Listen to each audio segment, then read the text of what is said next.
Bayern, it looks as though they're finally going to get their man, Tottenham striker, England captain Harry Kane. A deal has been agreed between Bayern and Tottenham, and the Germans are hoping that could go through as early as today, but certainly tomorrow, if Kane, as expected, agrees to make the move. Certainly yesterday he was starting to think about he might have to stay at Tottenham, but Bayern have come in with that fourth bid, and it looks as though they're going to get their man. And what a great sign he's going to be for them. I don't think personal terms are going to be a problem, but Bayern already going to be offering him around 25 million euros a year.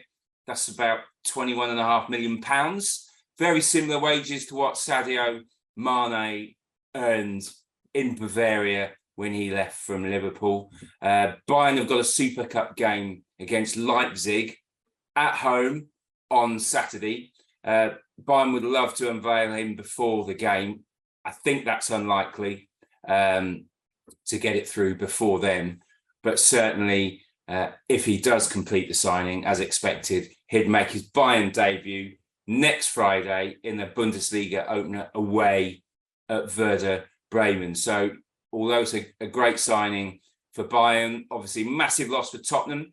And while I think many Spurs fans will be devastated, I think a large portion of them will actually understand. And many, not all, but many won't blame him. They'll understand his desire to win trophies. He's obviously not won one at Tottenham. That will change in Munich. He's been a terrific servant for Tottenham. He's had a great attitude, always given his all, played when he's injured, played through the pain barrier.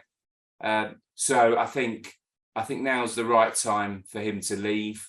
With just a year left, of course, Daniel Levy, who has properly, as expected, played hardball over this, did not want to let him go for 70, 80 million pounds. But even with the 95 million to 100 pound that Tottenham are going to get for this, the big question is, what are they going to do with the money?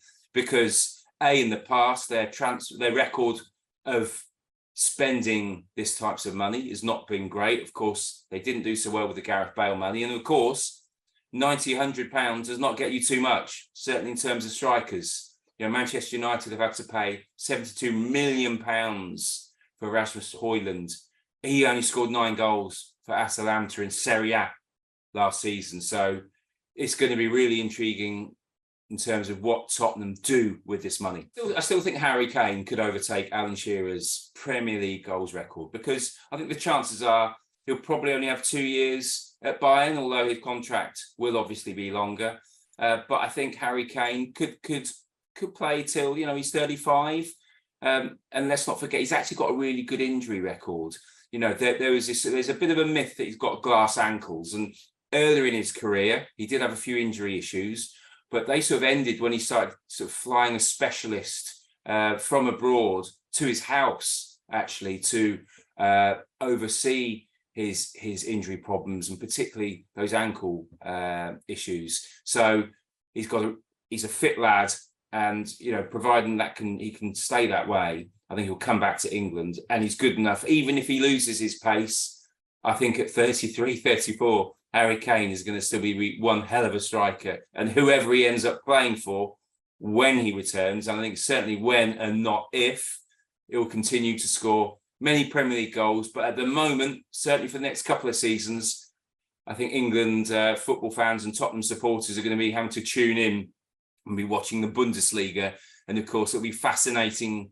The Champions League draw is in Monaco later this month, and it'll be fascinating to see who Bayern Munich are drawn against. It certainly won't be Tottenham, will it? Because they're not in European football, but it'll be interesting to see if Bayern get a Premier League team, and now they probably will, won't they?